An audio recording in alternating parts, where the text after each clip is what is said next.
guys, magmumukbang po tayo. Yan, meron akong salad. Kakain po tayo ng salad. Yan, dragon fruit saka ano, pipino. Yan. Pero ayon sa Hound Haven, higit sa pinansyal na kapasidad, mas mahalaga sa kanila ang tunay na pag-aaruga at pagmamahal sa mga alaga. Yung iniiwasan talaga natin, any applicant. Pangalan po is Sky. K-lines natin. Kasi nga gusto natin, alaga na sila. Bakit ayaw niyo silang gawing bantay?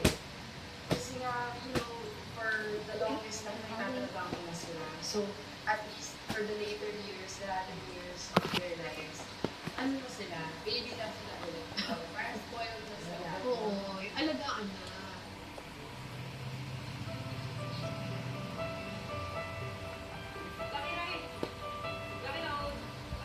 Sumagot din sa aming panawagan sa Facebook ang delivery rider na si Julius.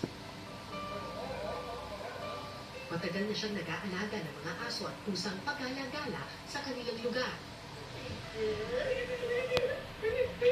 Malimit lang daw ang kanyang kita pero lagi siyang naglalaan para sa mga alaga. Kung ano po yung pagkain po namin, pagkain, ulam ng ulam. Bago akong gubit, nagustuhan niyo po yung gupit ko? Parang ako si Ate Heidi.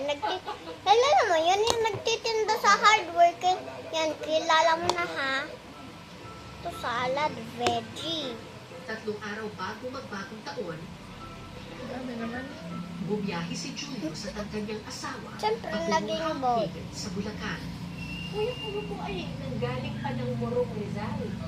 At nagmotor kayo papunta dito sa Bulacan. Bakit po? Bakit po kayo nagbiyahe ng ganun kalayo para dito at magtampon? Mailing lang po talaga eh, tsaka baka po pala rin. Tsaka para din po sa aso. Oo. Kung walang kumukuha sa kanya, eh kami na lang po. Para tayo naman alagaan.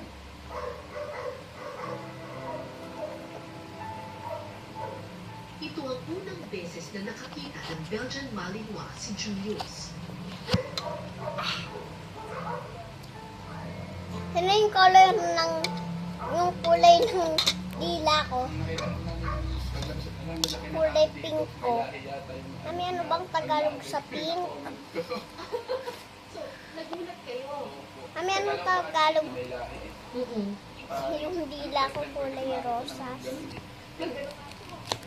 Ganun pala kalaki. Tsaka Yun nga ako, yung Tagalog ng pink, hindi rosa ata. Parang makilang siya, no? hello to.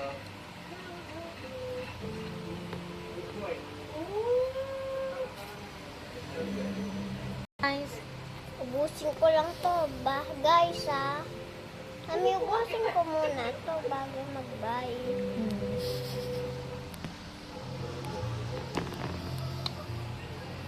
Matapos makita may koneksyon si Julius sa mga aso, ipinaliwanag sa kanya. Minsan po, winner na yung dog food.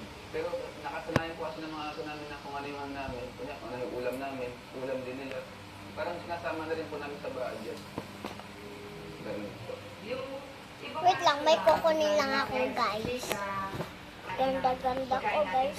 Alam ko kahit siguro kahit aso ko, gusto ko na Ganda-ganda ng hair ko, Kasi guys. ano siya, mataas siya sa protein. Eh ngayon nga, yung mga matatanda tulad ng chicken, hindi na sila masyadong pwedeng yung ganong pagkain. Kaya talagang pure dog food sila.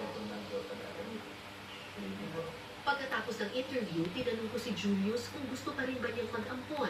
Ito, Oo nga po eh. Pero okay lang po yun. Siyempre, kaya naman yung pag-isigapan ng halimbawa sa budget, siyempre. Kung ano yung ano niya, yung sa provide lang namin. Pagkakayod na lang, sipag, gano'n. ayon sa Hound Haven, mahaba pa ang prosesong pagdaraanan ni Julius bago malaman kung papayagan siyang makapag-ampon ng sundalong aso.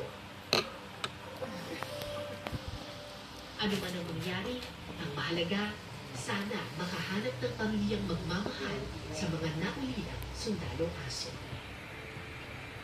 Ano ba yung hinahanap ninyo sa isang family na mag-aadapt? What we usually look for are families na committed to taking care of mga senior dogs na